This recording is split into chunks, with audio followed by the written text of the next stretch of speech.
Hello दोस्तों, नमस्कार। बहुत बहुत स्वागत है आपका हमारे यूट्यूब चैनल ज्ञान जीएस में। मैं हूं आपका दोस्त नवीन शर्मा। और ये जो सीरीज चल रही है हमारी संविधान की, इसमें संविधान को हम समझ रहे हैं बहुत अच्छे अंदाज में। और इसमें अभी तक हम समझ चुके हैं संसद वाला जो पार्ट है, हमारा संसद वाला पोर्शन पढ़ रहे हैं। उसमें हमने विधेयक कैसे कैसे, जो विधायी प्रक्रिया होती है संसद की, वो विधायी प्रक्रिया कैसे चलती है उसको समझा था। आज हम समझने वाले हैं जो हमारे संसद में संयुक्त बैठक का प्रावधान है। तो संयुक्त बैठक का प्रावधान कब कब होता है, उसे कौन आहूत करता है, और संयुक्त बैठक के बारे में कोई भी ऐसा एक भी फैक्ट नहीं रह जाएगा जो आपको पता ना हो। तो कुल मिला के आज हम समझने वाले हैं संयुक्त बैठक को। तो चलिए शुरू करते हैं क्लास को। तो आज का जो टॉपिक है, दोनों सदनों की संयुक्त बैठक। तो आखिर ये संयुक्त बैठक होती क्या है? संयुक्त का मतलब यही है कि दोनों सदन होते हैं, हमारे दो सदन होते हैं, लोकसभा और राज्यसभा। और जो संसद होती है हमारी, उसके तीन अंग होते हैं। कौन? लोकसभा, राज्यसभा और राष्ट्रपति। तीन अंग होते हैं। उन तीनों अंगों में से तीनों की जब मिला के बैठक होती है, तीनों की मिला के बैठक का मतलब है राष्ट्रपति बैठक को बुलाते हैं। और दोनों सदन, जो लोकसभा है और राज्यसभा है, दोनों सदन इकट्ठे आपस में बैठक में आते हैं और ये हमारी संयुक्त बैठक कही जाती है। अब संयुक्त बैठक की आवश्यकता आखिर क्यों होती है और कब होती है? तो ये होती है किसी विधेयक पर अगर गतिरोध हो गया हो। गतिरोध का मतलब क्या होता है? अगर दोनों सदन में सामंजस्य ना हो, उन दोनों के बीच में जो मत है वो एक मत ना हो। ठीक है, जो अगर विधेयक कोई आया है, कोई विधेयक पारित होने वाला है, ठीक है, एक सदन ने पारित करके दूसरे सदन को दे दिया, अब वो दोनों में मत भिन्नता है, अगर गतिरोध है, तो उस कंडीशन में तो आप यहां लिख सकते हैं कि किस कंडीशन में होती है ये संयुक्त बैठक का जो प्रावधान है, वो गतिरोध होने की स्थिति में या मत भिन्नता होने की स्थिति में। ठीक है, गतिरोध होने की स्थिति में या मत भिन्नता होने की स्थिति में दोनों सदनों के मध्य, सदनों के मध्य क्या होना चाहिए?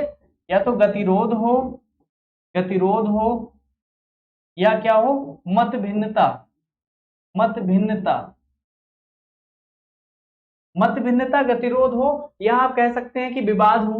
अगर विवाद, विवाद का मतलब यही है कि उनके विचार मिल नहीं रहे होंगे, तो वो अलग अलग बातें कर रहे होंगे दोनों सदन, तो इस कंडीशन में भी क्या होगा, आपकी जो संयुक्त बैठक उसका प्रावधान होता है। ये तो हो गया कि कब जरूरत पड़ती है। अब इसकी कुछ स्थितियां भी होती हैं, किन स्थितियों में ये बैठक होगी। तो बैठक होने की स्थितियों को हम देख लेते हैं। ये बैठक होने की स्थितियां तीन होती हैं। जब भी कोई विधेयक एक सदन से पारित होकर दूसरे सदन में गया, तो एक सदन से पारित होकर विधेयक, एक सदन से पारित होकर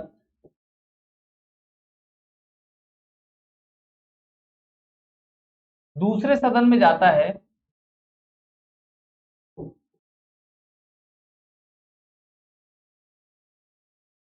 तो जब जाता है ये दूसरे सदन में, तो तीन स्थितियां होती हैं। एक तो पहली जो स्थिति होती है, दूसरा सदन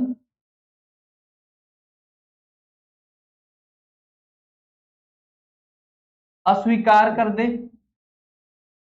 अस्वीकार कर दे।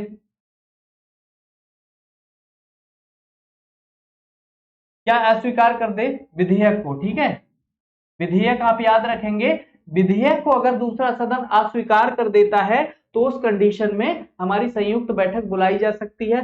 दूसरी स्थिति इसकी क्या होगी? पहला तो अस्वीकार कर दे, दूसरी स्थिति है अगर दूसरे सदन, दूसरे सदन द्वारा किए गए संशोधन को प्रथम सदन अस्वीकार कर दे, अस्वीकार कर दे। ठीक है, तो ये स्थितियां आप याद रखेंगे। पहली स्थिति क्या है? दूसरे सदन में जब विधेयक जाता है तो वो उसे अस्वीकार कर दे। और दूसरी स्थिति, दूसरे सदन में अगर विधेयक गया है, उसने संशोधन उसमें अगर कर दिया है, यहां पे याद रखेंगे संशोधन को प्रथम सदन अस्वीकार कर दे। जो संशोधन के बाद अगर प्रथम सदन के पास जाए, तो वो फिर संशोधन को क्या कर दे? अस्वीकार कर दे। तो यहाँ पे गतिरोध की कंडीशन कहते हैं। तो भी क्या होगा? संयुक्त बैठक बुलाए जाने का प्रावधान है। तीसरी एक कंडीशन और है जो इंपॉर्टेंट है, आप उसको याद रखेंगे। तीसरी जो कंडीशन होगी, तीसरी कंडीशन होगी कि जब दूसरा सदन 6 माह तक विधेयक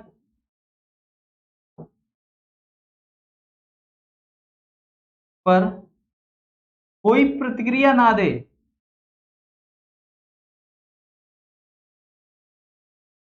अगर ऐसा कभी होता है कि जब दूसरा सदन, एक सदन से पारित होने के बाद विधेयक दूसरे सदन में पहुंच गया और दूसरे सदन में पहुंचने के बाद वो सदन 6 माह तक अगर कोई प्रतिक्रिया नहीं दे उस विधेयक पर, तो इन तीनों कंडीशन में अगर ऐसी स्थिति बन रही है तब ये जो संयुक्त बैठक है इसका प्रावधान किया गया है। संयुक्त बैठक को बुलाते कौन है? तो हमारे राष्ट्रपति महोदय संयुक्त बैठक को बुलाते हैं। आपको आई होप समझ में आ गया होगा कि किन स्थितियों में यह बैठक बुलाई जाएगी। पहली स्थिति, दूसरे सदन, अगर दूसरा सदन जो विधेयक जाता है उसे अस्वीकार कर दे, या ऐसा होता है दूसरा सदन उसमें कुछ संशोधन करे और उसके बाद फिर से प्रथम सदन के पास भेजे, फिर पहला सदन उन संशोधनों को अस्वीकार कर दे, तब वो गतिरोध की कंडीशन हो गई। उसके बाद तीसरी जो स्थिति है वो इंपॉर्टेंट है कि 6 माह तक अगर कोई प्रतिक्रिया ना दे, जो दूसरा सदन है उसके पास विधेयक गया, उसने 6 माह तक उस पर कोई प्रतिक्रिया नहीं दी। इन तीनों कंडीशंस में क्या होगा? इन तीनों स्थितियों में संयुक्त बैठक बुलाए जाने का प्रावधान किया गया है। और कौन बुलाएंगे? तो हमारे राष्ट्रपति होते हैं, वो संयुक्त बैठक को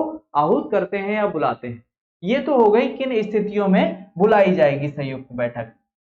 उसके बाद किन विधेयकों पर बुलाई जाएगी। अब विधेयक भी हमारे कई प्रकार के होते हैं, हम जानते हैं साधारण विधेयक होता है, वित्त विधेयक होता है, धन विधेयक होता है, संविधान संशोधन विधेयक होता है। मुख्य रूप से हम 4 तरह के विधेयकों को जानते हैं। अब इनमें से किन विधेयकों पर यह बैठक बुलाई जाती है? तो ये बैठक बुलाई जाती है, बैठक बुलाई जाती है, किन विधेयकों पर भाई बुलाई जाती है? तो उनमें से पहला जो विधेयक है वो हमारा साधारण विधेयक है।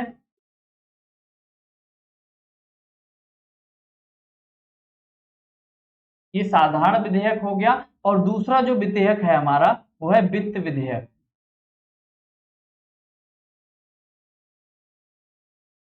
इन दो विधेयकों पर हमारी जो बैठक है वो बुलाई जा सकती है। किन पर नहीं बुलाई जाती है?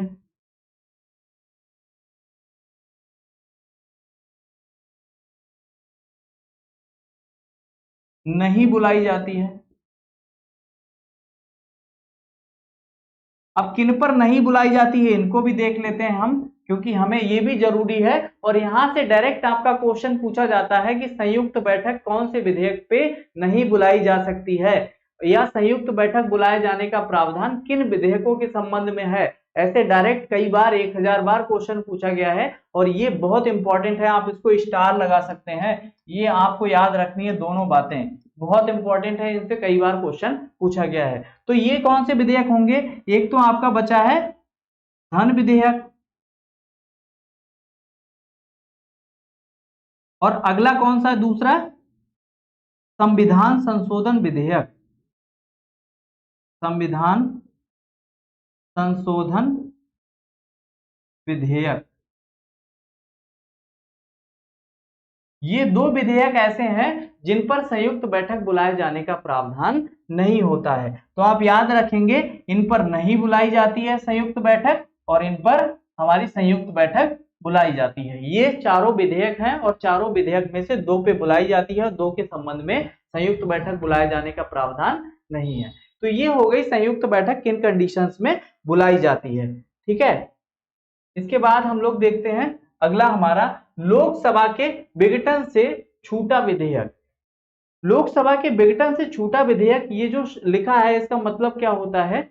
यदि कभी ऐसा हुआ कि कोई विधेयक है वो लोकसभा विघटन हो गया लोकसभा का, इस वजह से लोकसभा में वो लंबित था और वो छूट गया विधेयक, वो पारित नहीं हो पाया, तो इस कंडीशन में,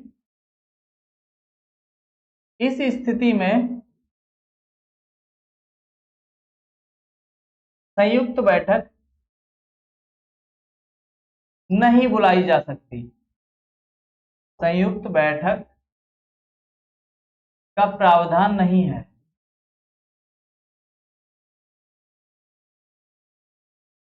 ये आप याद रखेंगे।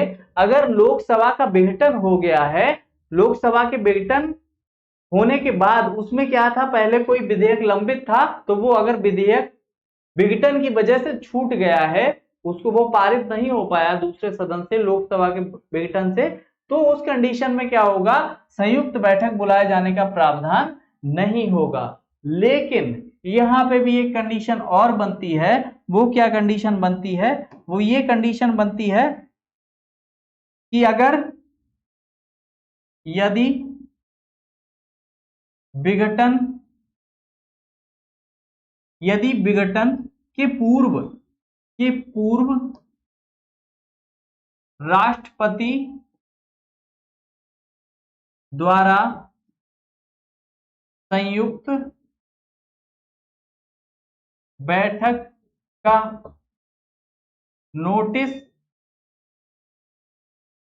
जारी कर दिया गया हो। अगर राष्ट्रपति संयुक्त बैठक का नोटिस जारी कर दे इसके विघटन होने से पूर्व, कहने का मतलब विघटन की डेट आ जाए, विघटन होना है, लेकिन उससे पहले नोटिस अगर आ जाए, तो ये जो विघटित हो भी जाए अगर लोकसभा, या यूं कह सकते हैं आप कि विघटित हो जाने के बाद भी संयुक्त बैठक हो सकती है, लेकिन जो विघटन से पहले उसका क्या हो जाना चाहिए, नोटिस जारी हो जाना चाहिए। और कौन कर देगा, राष्ट्रपति अगर ऐसा नोटिस जारी कर देंगे तो विघटन से पूर्व भी ये क्या हो जाएगा,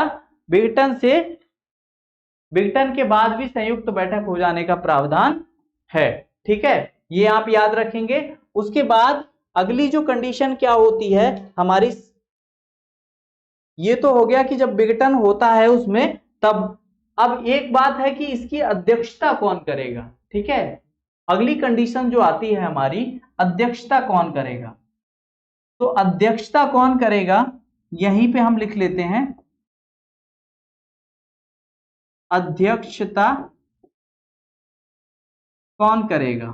तो अध्यक्षता आपको पता है, ये हम कई बार बता चुके हैं आपको कि कौन करता है, लोकसभा अध्यक्ष। लोकसभा अध्यक्ष। अब आपने कहा लोकसभा अध्यक्ष को तो, इनको तो भैया परेशानी है कोई, इनको हो गई है समस्या, इनका स्वास्थ्य ठीक नहीं है। अगर इनका स्वास्थ्य ठीक नहीं है लोकसभा अध्यक्ष का, अब इनके बाद कौन आएगा अध्यक्षता करने को, तो उपाध्यक्ष। लोकसभा में ही उपाध्यक्ष होते हैं, तो उपाध्यक्ष महोदय कहां आएंगे, इसकी अध्यक्षता करेंगे अगर ये उपस्थित नहीं है। अगर भाई इनके घर में भी शादी है लड़के की, इनके अब ये आ नहीं पाएंगे, उपाध्यक्ष भी ये बीमार हो गए, इनके लड़के की शादी है, अब ये भी नहीं आ पाएंगे, अब कौन अध्यक्षता करेगा, तो उप सभापति। अब यहां पे समझने वाली बात है कि उप सभापति क्यों करेगा, सभापति क्यों नहीं करेगा। तो सभापति इसलिए नहीं करेगा क्योंकि आप जानते हैं जो राज्यसभा का सभापति होता है वो हमारा उपराष्ट्रपति होता है, और वो हमारा संसद के किसी भी सदन का सदस्य नहीं होता है। इसी वजह से वो इस बैठक की अध्यक्षता नहीं कर सकता है। कौन करेगा, तो उपसभापति करेगा, क्योंकि उपसभापति राज्यसभा के सदस्यों में से चुना जाता है। अगर ये आपने जो हमारे संसद के हमने पढ़े हैं, जो हमारे पीठासीन अधिकारी होते हैं, अगर उनको आपने पढ़ा है, लास्ट वीडियो जो पिछले वीडियोस में हमने कराया है, अगर आपने पढ़ा होगा तो आपको ये अच्छे से पता होगा कि कौन करेगा, उपसभापति करेंगे। अब उपसभापति भी हमने मान लिया भाई इनको भी समस्या हो गई, सबको, इनको भी कोविड हुआ है, इनको भी कोविड हुआ, इनको भी कोविड हुआ, तीनों को कोविड हो गया, तीनों नहीं आ सकते हैं अध्यक्षता करने।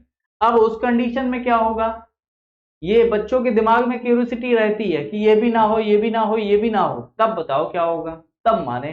तो मानो या ना मानो, इसके बाद क्या होगा, इसके बाद होता है जो हमारी लोकसभा है और राज्यसभा है। ठीक है, तो लोकसभा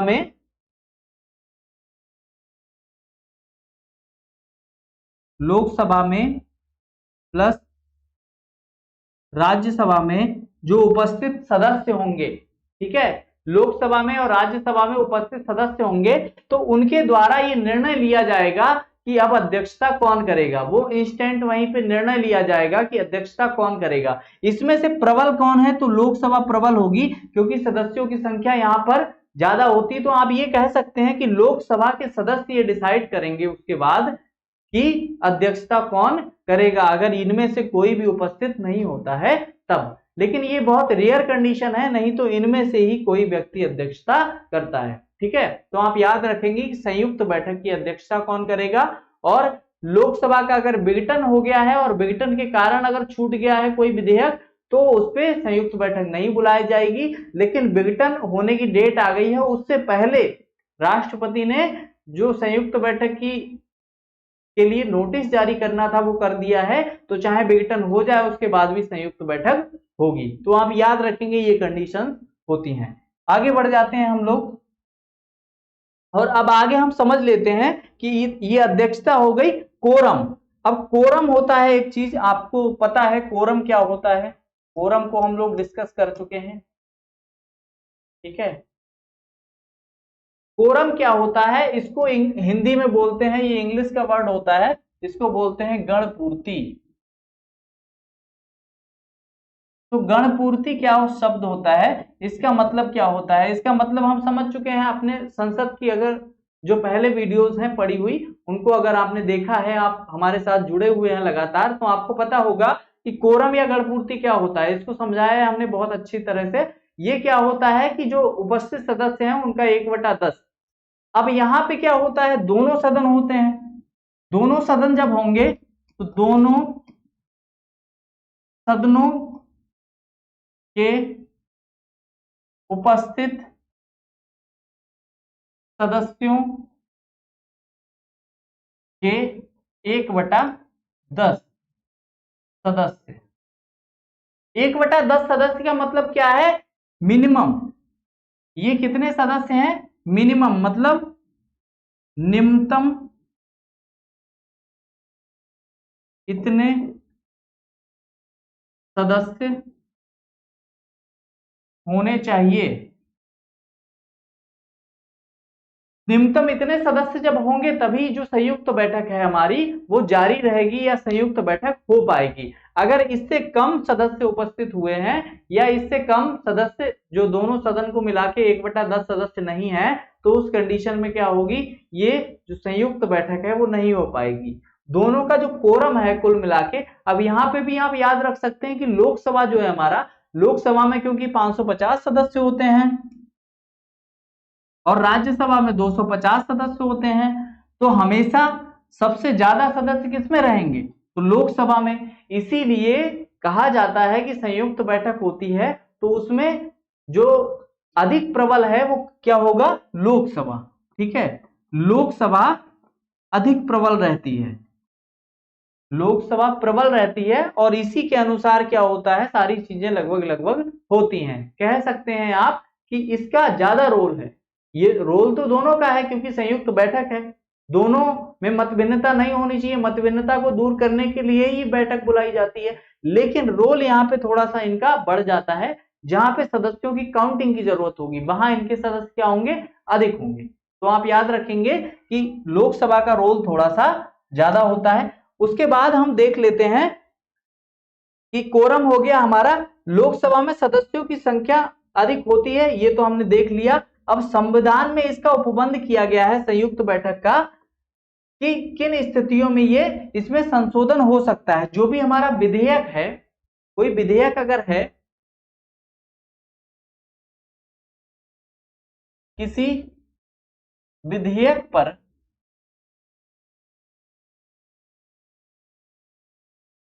संयुक्त बैठक में संशोधन केवल 2 स्थितियों में हो सकता है, केवल 2 स्थितियों में हो सकता है। कौन सी 2 स्थिति होंगी, 2 स्थितियों में हो सकता है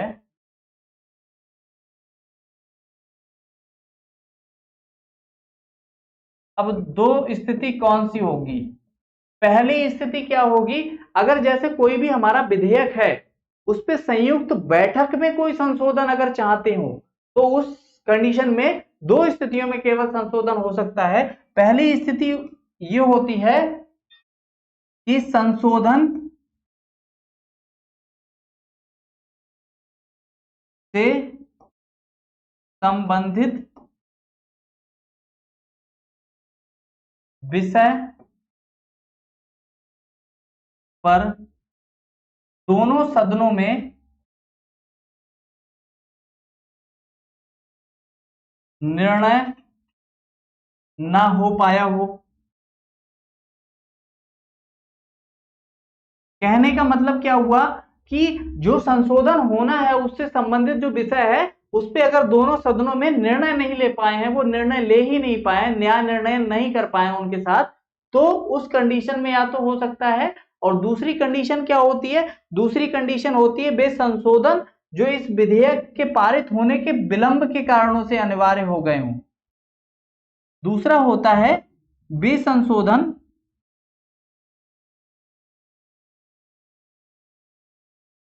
जो इस विधेयक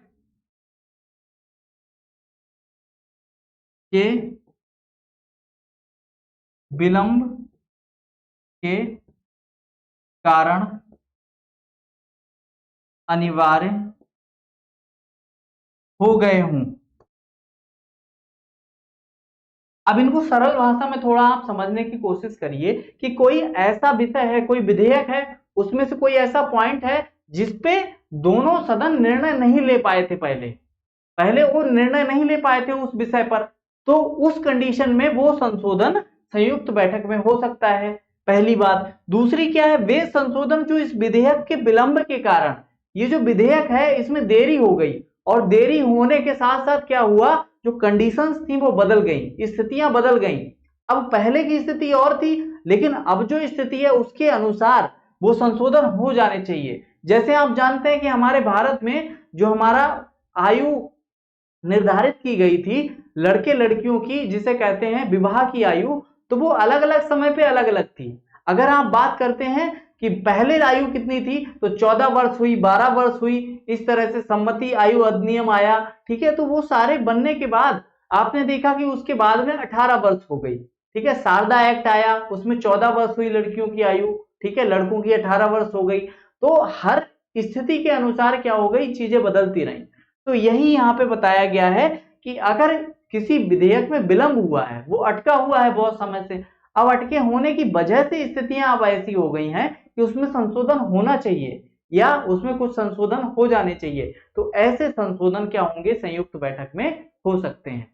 आई होप आपको समझ में आ गया होगा कि कौन से संशोधन हो सकते हैं। अब यहाँ पे ये संशोधन हो सकते हैं, इसके बाद हम बात कर लेते हैं कि अभी तक संयुक्त बैठक हमारी कितनी बार आयोजित हुई। तो अभी तक 3 बार, अभी तक 3 विधेयक संयुक्त बैठक से पारित हुए हैं। अभी तक 3 विधेयक जो है वो हमारे संयुक्त बैठक से पारित हुए हैं। पहला जो हमारा विधेयक है वो है हमारा दहेज प्रतिषेध विधेयक।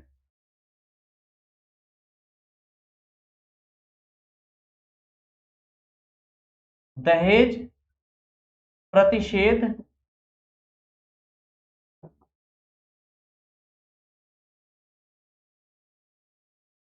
विधेयक, ये दहेज प्रतिषेध विधेयक ये हमारा 1960 में आया था और ये हमारा पहला विधेयक है जो संयुक्त बैठक से पारित हुआ था। अगर आपसे पूछ लिया जाए संयुक्त बैठक से पारित होने वाला पहला विधेयक कौन सा है, तो दहेज प्रतिषेध विधेयक। अगर हम दूसरे विधेयक की बात करें तो वो है हमारा बैंक सेवा आयोग विधेयक।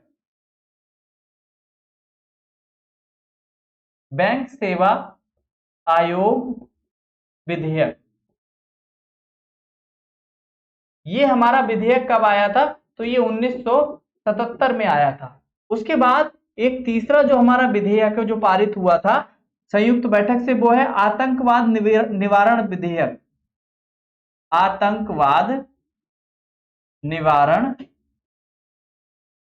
विधेयक। ये 3 विधेयक हमारे ऐसे हैं जो संयुक्त बैठक से पारित हुए थे। और ये पहला जो दहेज प्रतिषेध विधेयक है तो 1960 में आया, बैंक सेवा आयोग विधेयक 1977 में, आतंकवाद निवारण विधेयक ये 2002 में। ये 3 हमारे संयुक्त बैठक से पारित होने वाले विधेयक थे। इसके बाद अब हम बात कर लेते हैं विधेयक जो हमारा संयुक्त बैठक होती है उसमें पारित होता कैसे है। ठीक है, कितना बहुमत चाहिए होता है, तो बहुमत कितना चाहिए होता है, दोनों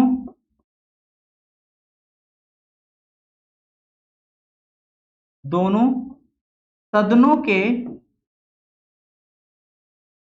उपस्थित सदस्यों के साधारण बहुमत से,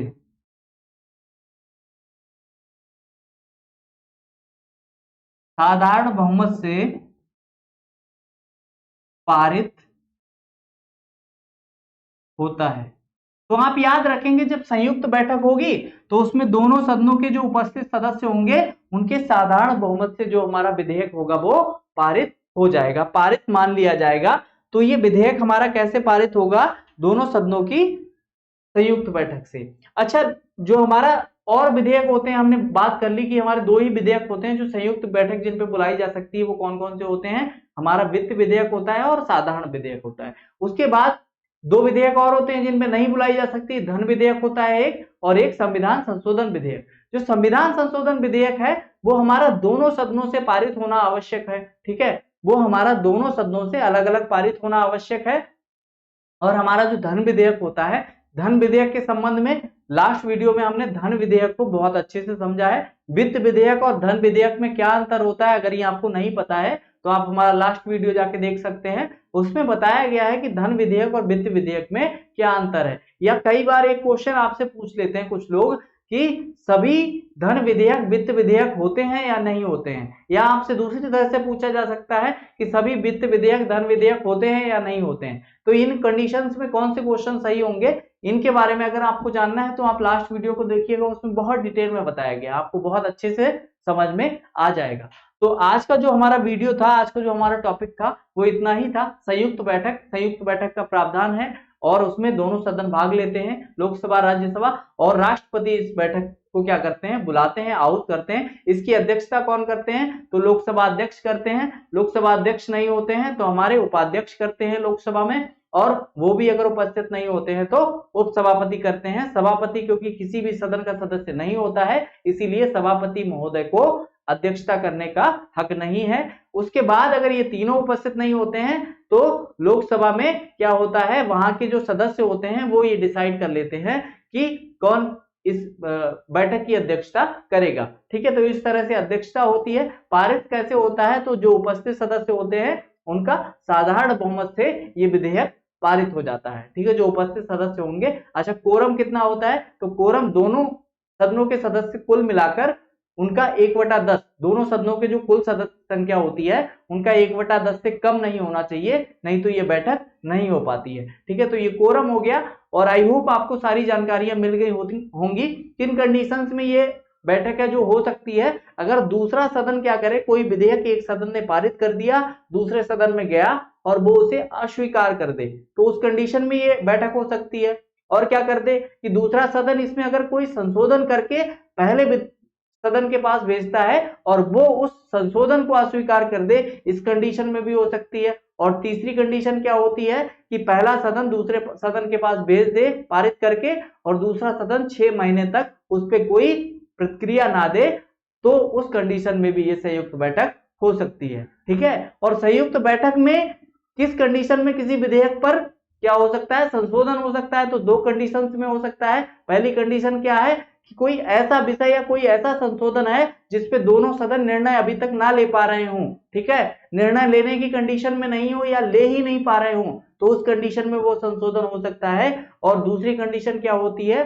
कि कोई ऐसा संशोधन है जो उसके विलंब के कारण अब जरूरी हो गया है होना, तो वो संशोधन भी हो सकता है संयुक्त बैठक में, बाकी कोई संशोधन नहीं हो सकता है। अच्छा, एक बार अगर राष्ट्रपति ने संयुक्त बैठक की घोषणा कर दी, उसके लिए नोटिस जारी कर दिया, ये आप याद रखिएगा कि एक बार राष्ट्रपति ने संयुक्त बैठक का अगर नोटिस जारी कर दिया, संयुक्त बैठक का नोटिस जारी कर दिया,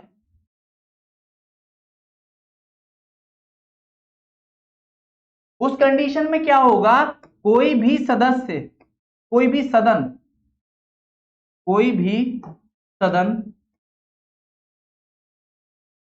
उस विधेयक पर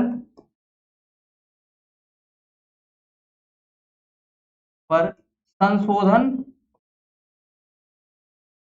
या कार्यवाही नहीं कर पाएगा।